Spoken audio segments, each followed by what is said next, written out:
Hello, everybody. It's Wendy Frederick from Empowered Life. We are here today to talk about eating during a pandemic. I'd like to welcome Melissa Arnold. She is a registered dietitian with More to Life. And I just wanted to chat with her and kind of see what we should be doing, because a lot of us are at home way more than we were used to before. And so kind of talk about the emotional side of eating and all that good stuff. So welcome. Hi, thank you. Thanks for having me. Yes. So I'm sure you've been hearing this a lot as well. But what would you say that people are struggling with the most right now with being at home way more than they're used to, or working from home? Yeah, I mean, I've seen a lot more, I guess there's like increase in social media concerns about, food and weight and bodies and all that kind of stuff, or feeling like they're just always eating and stuff like that, and just kind of not really being sure how to handle food during this time, because it's so different for most people. It's very out of our normal routines. And so like with food, if you have a pretty normal routine and then kind of are home all the time and out of it, can be hard to, I don't know, just feel like you're like eating like normal, I guess. Yeah.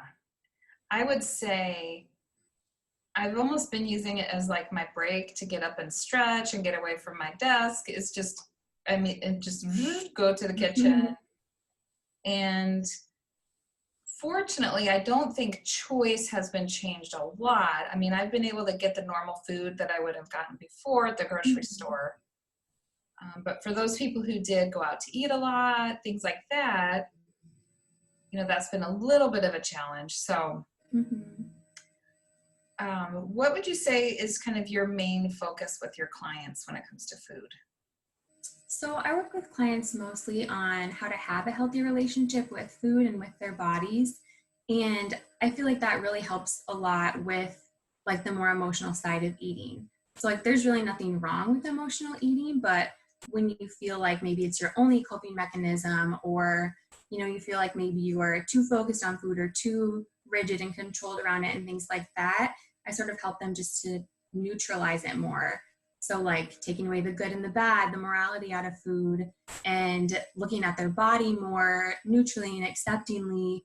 And, sometimes even getting to the point where they like can love their bodies again and things like that. So that's kind of my main focus of people. Yeah.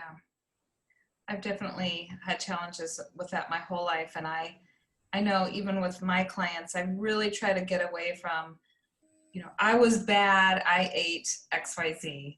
Like not putting that condition on yourself that you're a bad human. Yeah. You ate a couple brownies, Yeah. And I find too, when we can take that part out of it and not think of food as good or bad, it takes a lot of the power away from the foods that you feel are bad.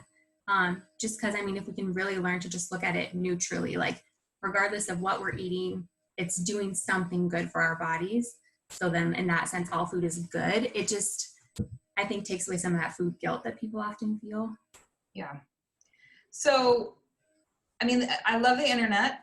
There's a lot of great things about it, but there's also, we just get inundated with all these different diets and plans, and there's, all the different ways of eating, paleo, vegan, like it's kind of overwhelming. So what would you say to people who want to eat healthy, but they just are overwhelmed when they see all the different plans and that's a great question. It's very confusing.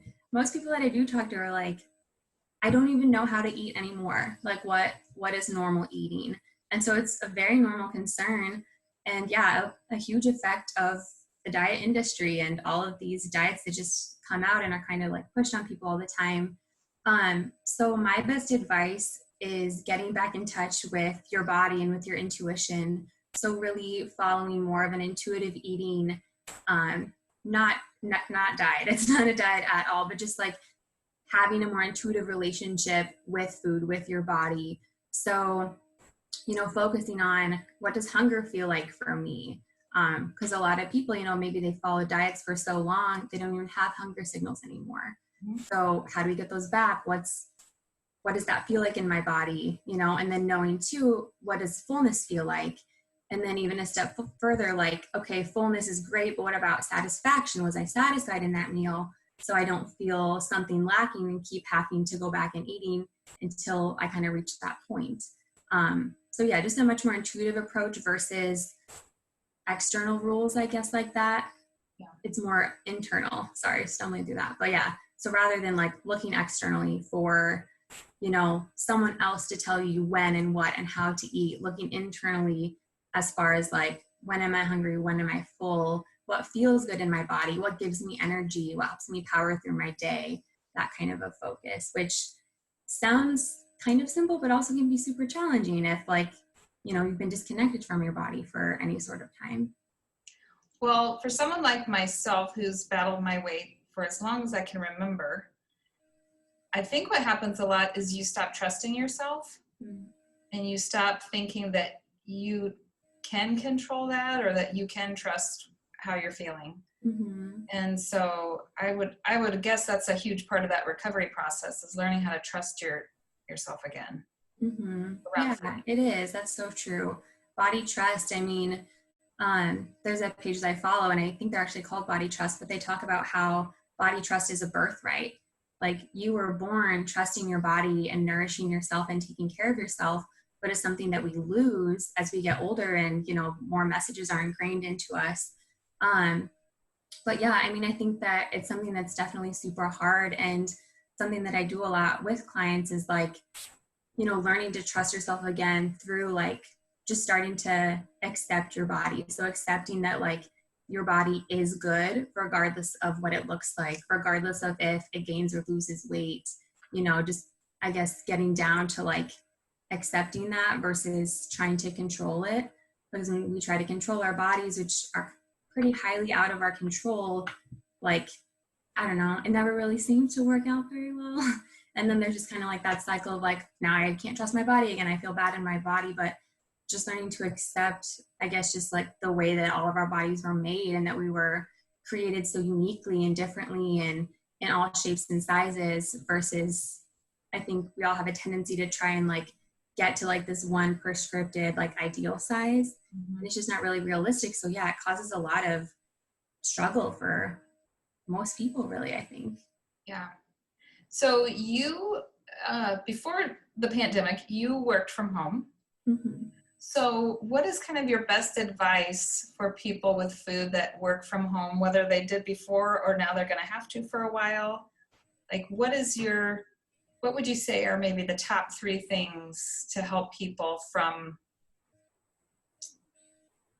maybe eating too much, or I don't know. I think it's such a period of unknowns. Yeah. And I think people feel like they've lost control. Mm-hmm. Yeah. So I think one of my best pieces of advice would just be to start with eating consistently. You know, going back to the basics, try and have breakfast, lunch, and dinner every day. It doesn't necessarily need to be the same time, but trying to get those 3 meals in, and just, I guess, making sure you're getting enough to eat, making sure you are getting satisfied at each meal, because that can help a lot from, again, just like that unsatisfaction in your meals can kind of send you running back to like get something else. Like, satisfaction is so important, and it's okay to eat foods that you find satisfying. I think that's really important too. So let's say having those meals, so having 3 meals a day, working on really eating foods that you enjoy as well. Like we said, you know, taking the good, bad out of it. What do you like? What tastes good to you? What feels good to you? What nourishes you, gives you energy, all that stuff. So kind of focusing on that too. And knowing like it's okay to have snacks. If you have breakfast and 2 hours later you're hungry, there's nothing wrong with you. That's good. So have a snack, you know, keep on with your day and still have lunch. Things like that. Just giving yourself adequate food all throughout the day, I think really helps with like that loss of control feeling, or feeling like you're just always grazing or eating too much. Just like, I guess that too builds trust within your body that like, oh, they're going to feed me consistently, so I don't have to constantly be asking for more and more food too. Yeah, if that makes sense. Absolutely. I definitely realized too, and I learned this with my health coaching training, I think where things really started going south is when people started doing like TV dinners, you know, in the 70s and 80s, and the amount of people that eat in front of the television now instead of like eating at a dinner table. Mm. And so like, where is your attention when you're eating too? Yeah. Because if you're eating but you're watching YouTube or looking at Facebook, like you're not fully focused on your meal. Mm-hmm. And so it's like your brain doesn't know she's feeding you. Mm-hmm. Your brain thinks she's looking at Facebook. So I think that could be part of the problem, is that people are maybe eating, not fully focusing on their food, Mm-hmm. and Yeah. really smelling their food and seeing textures and Yeah. all of that good stuff. Yeah, I like that. That's a good point. I think that definitely adding a element of mindfulness with meals can be really helpful too. You know, and if you're someone that you eat every single meal on the go or in front of the TV or something like that, even just trying one meal a day without distractions. And I mean, that doesn't necessarily mean like your family. So like if you're eating with your family, that's a good kind of distraction and that's very health promoting. But yeah, just I guess one meal a day without like the TV, without your phone, computer, that kind of stuff. And then like you said, really focusing on how does it smell? How does it taste? What's the texture like? How do I feel about it? You know, and then like that too, I guess can help with like the hunger and fullness. You can cue into your body better when you're not distracted as much. Yeah. Funny story about that. So I'm in my mid 40s, and in the last 3 years, I've really needed help up close and can't see as well up close. And I had gotten a new pair of reading glasses, and I was eating a salad, and I remember I looked down and like, wow, the salad looks so incredible. Like I got so used to how kind of blurred things were that when I had my reading glasses on, like I could see all the creases in the lettuce and it was so funny. I'm like, it just awesome. looked so pretty and colorful. And I remember thinking, gosh, when's the last time that I really just focused and looked at my food? And I think a lot of times that's why it tastes so good at a restaurant, because you're just reveling in how pretty it looks. But you're involving more of your senses. Yeah. So I love that. That's awesome. Yeah, it was so funny. I'm like, wow, this looks amazing. I hate that. You're like, I didn't know I was that blind. So what would you say, do you have any tips for like meal planning? Because I know that's an area that I'm terrible at. And then we're scrounging around like, oh no, it's 4:45 or it's 5:30. What are we going to eat? So do you have any like tips just for times like now? Like I would think I'd have more time to plan since we're all home, but it's still just not happening. Yeah, so I just like to keep it super simple. So I kind of go back, like again, like back to basics. So for each meal, trying to get carbs, protein, fat. So those are our 3 like macronutrients, so the main nutrients that we need. So just trying to get one of those at each meal, adding in some fiber with that. So whole grains, fruits and vegetables, stuff like that. It sounds really simple, but also like it really just is that simple. So, I mean, like breakfast, having, cereal, there's your carbs, protein, you can have milk, fat.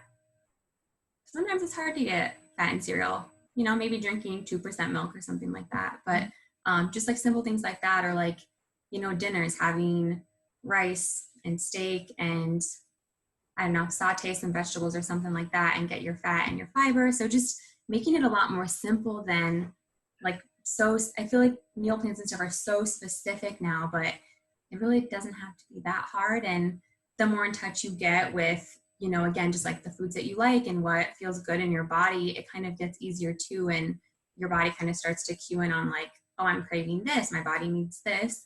But on a more just basic level, carb, fat, protein, fiber, and just make it easier on yourself. Yes, I think that's it. I think we try to make it too hard. And the diet industry, of course, makes us think that it's hard, or they oversimplify it and talk about the grapefruit diet or the things. But so what led you to be a dietitian?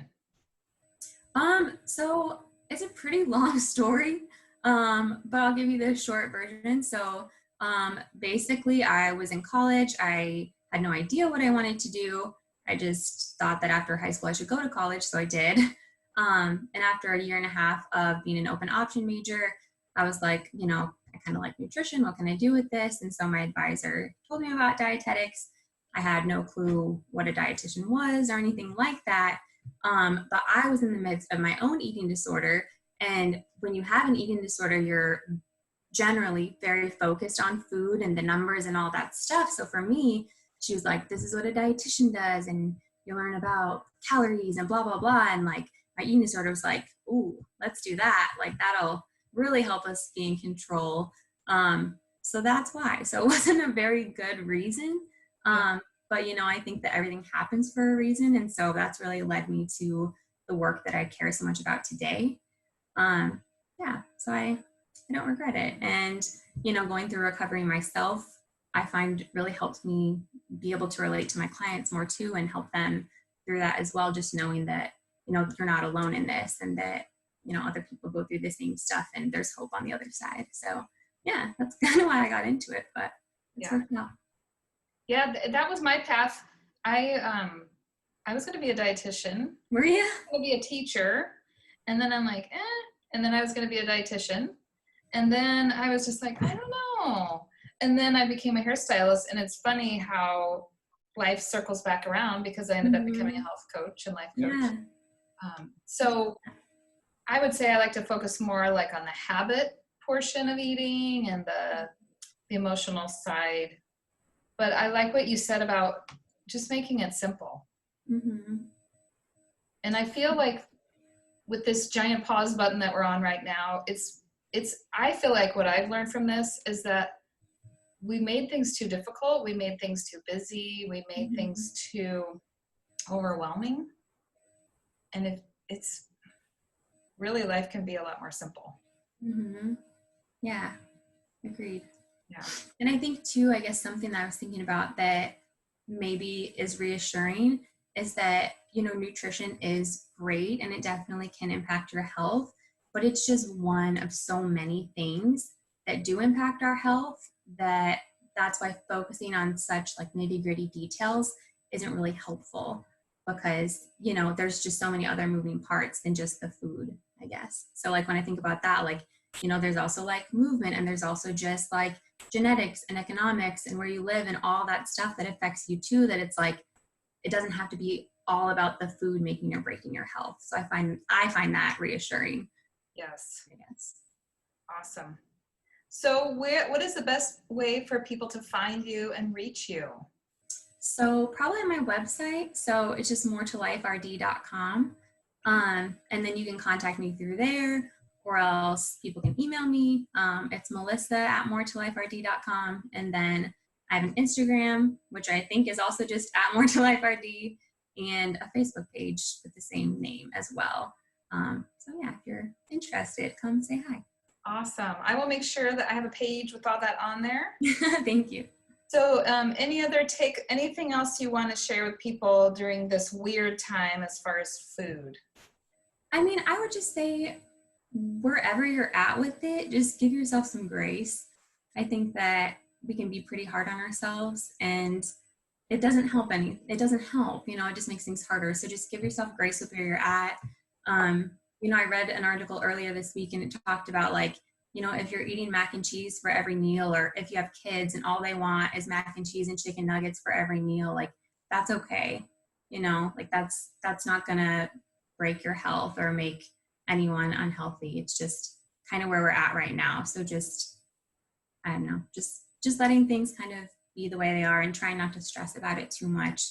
Because the stress just adds, more bad things to your health. So just, giving yourself some grace, doing the best you can. I know that everyone's just doing the best they can, but I think it's easy not to give ourselves enough credit for that. So I agree. Yeah. And that reminds me too, like I kind of look to little kids for how I want to eat because they only eat when they're hungry. Yeah. Like that's how we used to do it, right? Like, I'm hungry, I'm going to eat. I think I get built in my brain. It's 8:00. I have to eat breakfast. It's noon. I have to eat lunch. But if I'm not really hungry. Yeah. But like you said, really knowing what hunger feels like, what fullness feels like. I think if I could hop in a time machine and go back 7 weeks ago, Mhm. I would have said you are not allowed to wear elastic waistbands because it's harder to know that you're full if you have stretchy pants. So I'm like, I'm gonna wear jeans now for the next few weeks until it gets too hot. But just that, yeah. I just want to feel good. Yeah, that's understandable. Yeah. Yeah, it's a good goal. Yeah. Very good goal. Well, thank you so much. I really appreciate it. I know a lot of people have been concerned, but I agree. I think we just need to give ourselves grace. This is a weird time, something we've never experienced. So Mhm. Yeah, well, I thanks think for that, having me. yeah. It's nice chatting with you. Thank you so much.